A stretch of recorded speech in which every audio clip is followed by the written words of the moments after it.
Greenland is cold, distant, and mostly ice. Uganda is kinda warm, green, and thousands of kilometers away.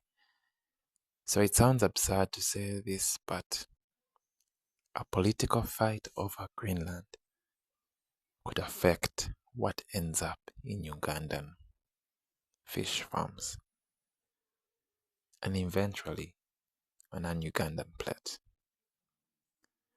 My name is Chiboneka, studying animal nutrition and aquaculture, spending days about there doing nothing, thinking about fish feed, costs, survival, but most importantly, protein, not geopolitics.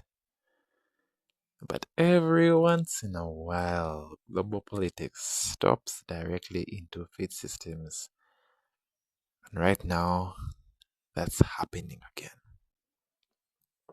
The real question isn't why a US president wants Greenland. No. The real question is who controls food power chains in a warming world and who pays the price when they shift. That's what this video will try and question. First, let's slow things down and define the situation somewhat clear.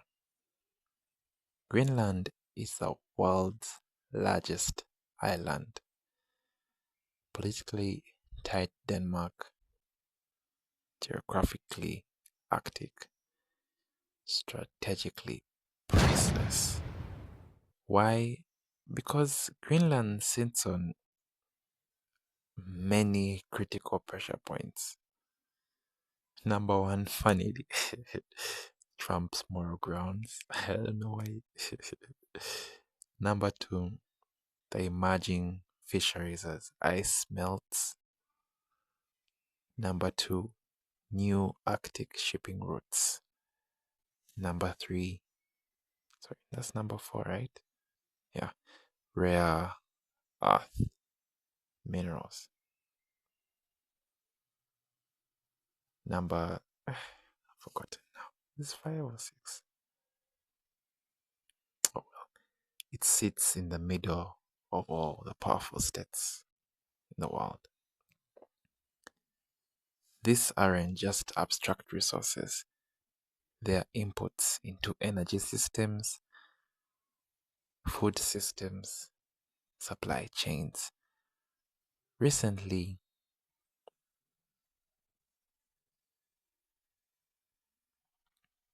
President Trump has revived and intensified pressure over Greenland, including tariff threats against European allies, arguing Greenland is imperative for global security.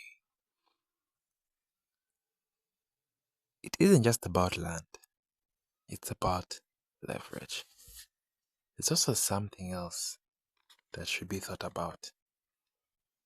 Greenland's freshwater melt disrupts the AMOC, that's the AMOC, Atlantic Meridional Overturning Circulation.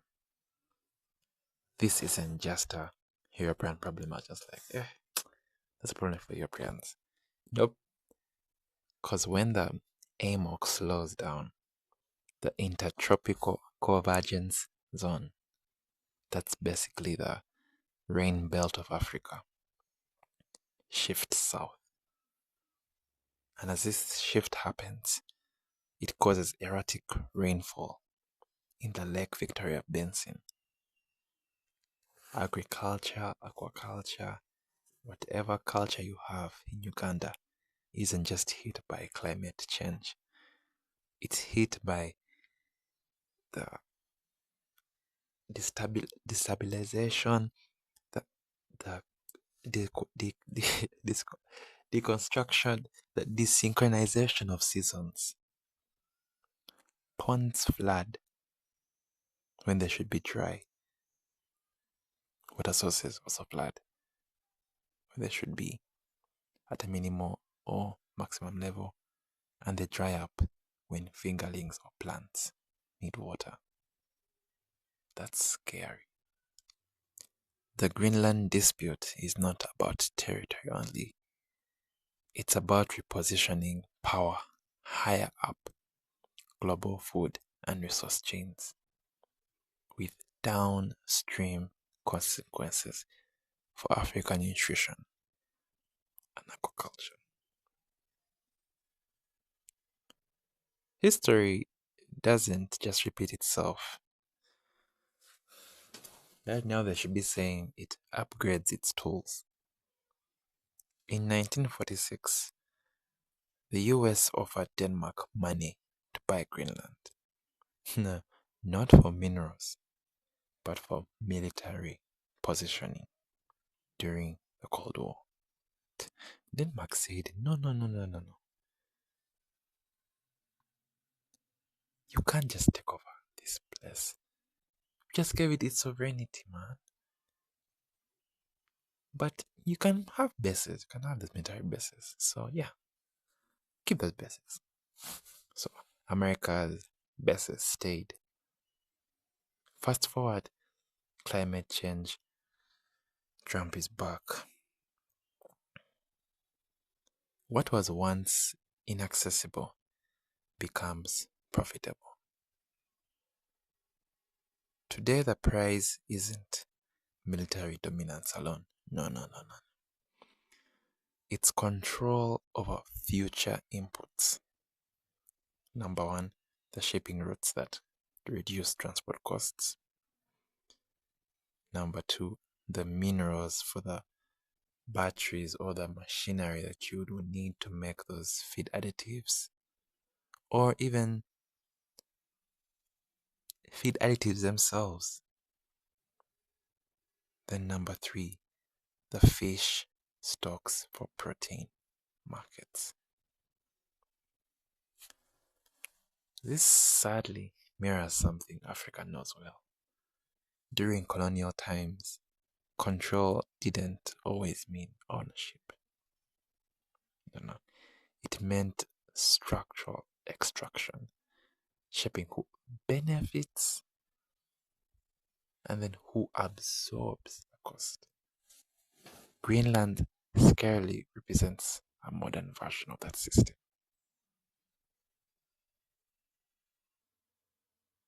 Here's where aquaculture enters the picture.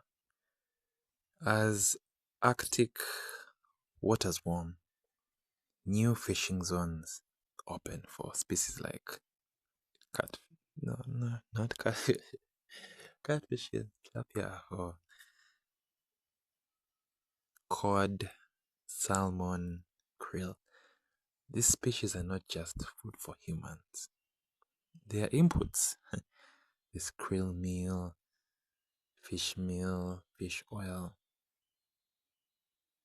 These are not just foundational to poultry feeds. They are foundational for fish feeds and livestock nutrition worldwide. Now consider this. Embarrassingly, Uganda imports significant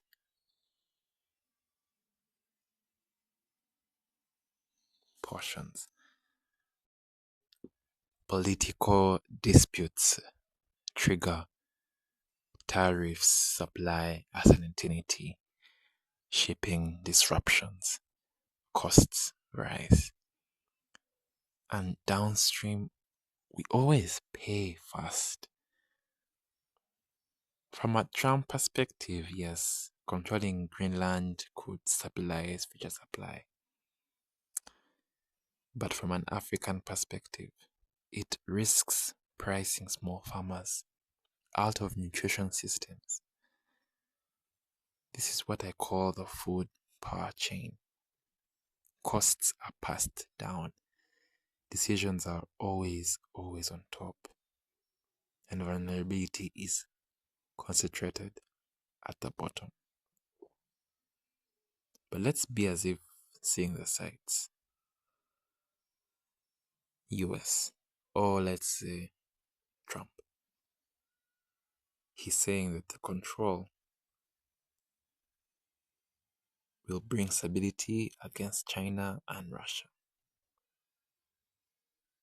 It will help secure minerals and secure food systems.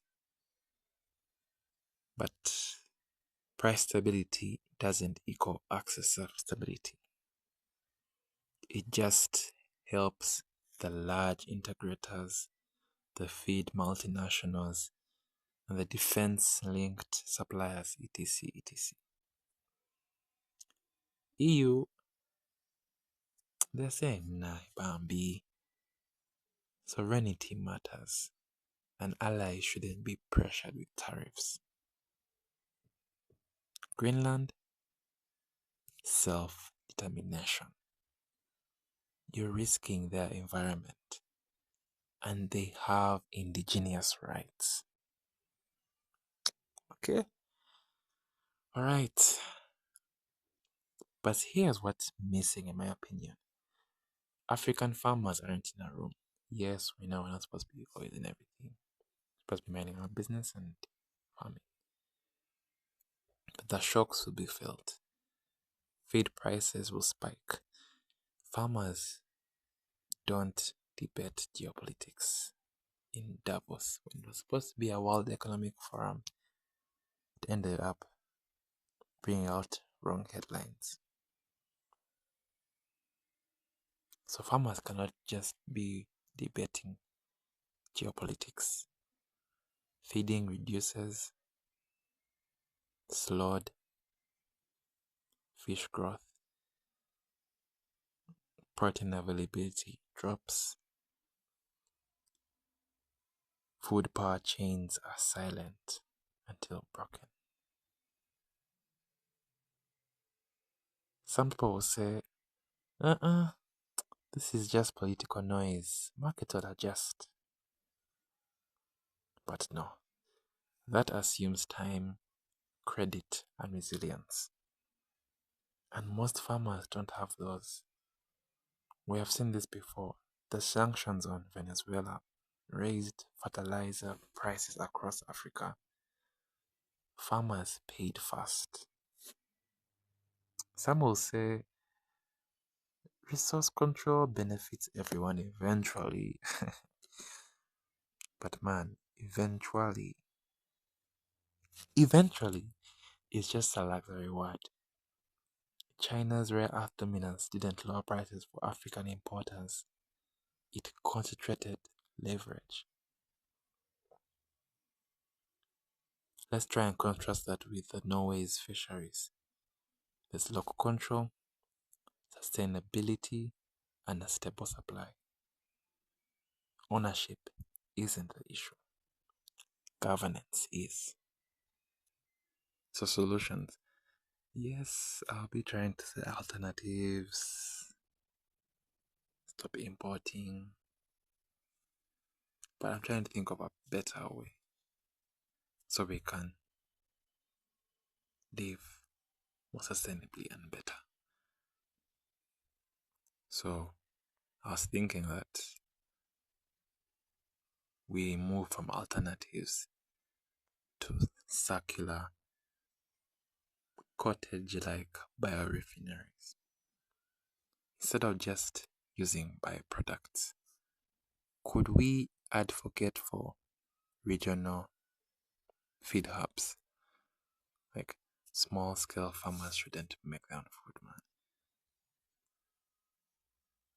They should be part of a feed bank, sort of like cooperative that isn't just looking for money and like showing the president that they are getting better. It uses extrusion and the different processes in making feed to turn local invasive species and something like Rory West into standardized nutrient dense pellets. Could that work? No? Okay. because I've seen that alternatives ignore industrial scale. A Ugandan farmer can't compete with a global soya or fish meal or the concentrate prices just using a backyard market. Sorry, backyard market? No, backyard maggot farm. Because I've also seen the government, through cases here, they had a company that was trying to make maggots. I think it was maggots, yeah. Trying to make maggots, but now maggots like maggot feed. But when I try to inquire if they still have the maggot feed, they have now changed now just doing fertilizers, which is also good, but like the diversification between fertilizers and feed was very needy, which also shows that it's not really possible. It needs a lot of structural change, system change, and all that. Greenland's melt opens Arctic shipping routes and new fisheries. While it sounds good, it often leads to ocean grabbing. By what? Subsidizing the global fleets. And that keeps the global soya fishmeal prices volatile, making it impossible for us, the African entrepreneurs, to bankroll from local factories. And also resilience from the world imports and all that isn't just deciding to just find an alternative and all that. It's energy.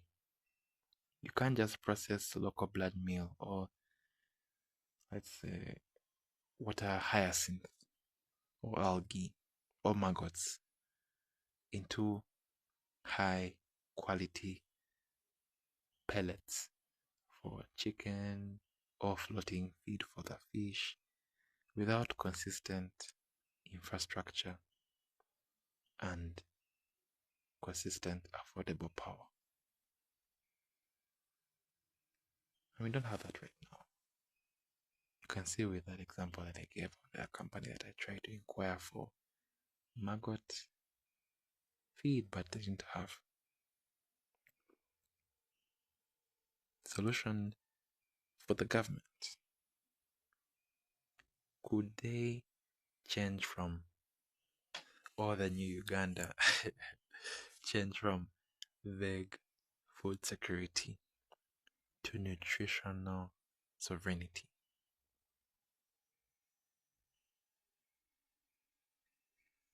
Right?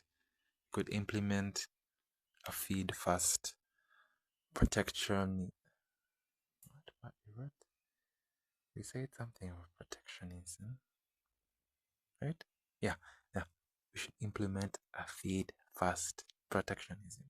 Like how Trump says America first, we can make it feed first. What I'm thinking, and it's going to be expanded later, we tax the export of raw materials from every region, not just around East Africa, but around districts. Let's say you can't take something from Masaka to Kampala without it being refined or becoming into a normal product that has higher value.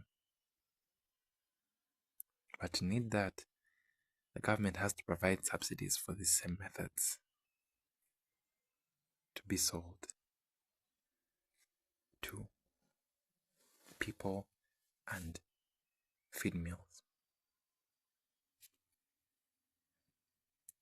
The government shouldn't just coordinate.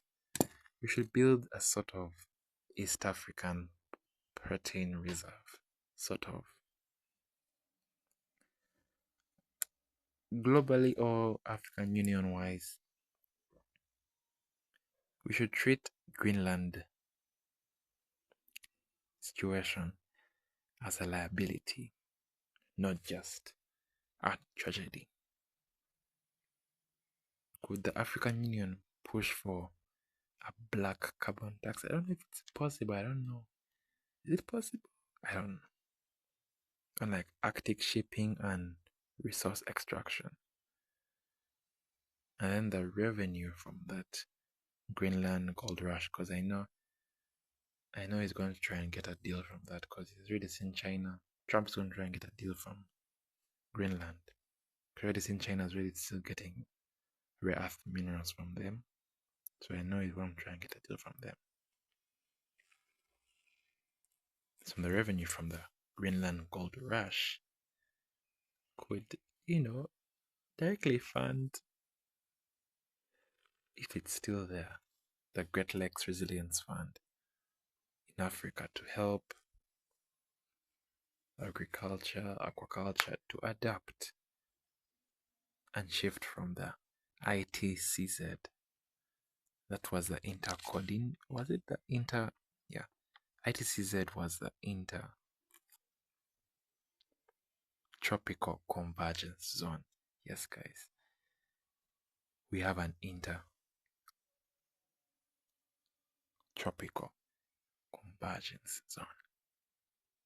Just like the rain belt of Africa. Don't be so scared of big words.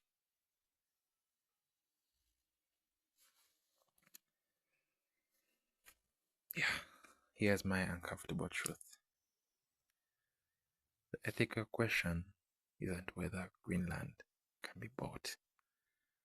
It's, should food security be governed by bargaining power in a climate stress world, or it should be the opposite? Or there should be like a revolution. I don't know. Because when land melts, when fish migrate, when nutrition depends on who negotiates best, someone loses. And historically, it has been the global south. At the beginning, I was watching the Greenland news 10 months or months ago, and like, Greenland felt far, far, far away. But then after this recent word of wars with Trump and the European Union, it's kind of close. Yeah, it's kind of close. But if feed prices rise next season, Greenland won't feel distant at all, because global politics doesn't stay on maps. No. It shows up in ponds, in prices, on plates. If you're a farmer, a student, or just someone there eating their mangoes and jackfruit, this matters to you. Tell me how global events affect the food you eat, the products you buy in the supermarket, all that. Kiboneka nutrition, and this is where nutrition meets the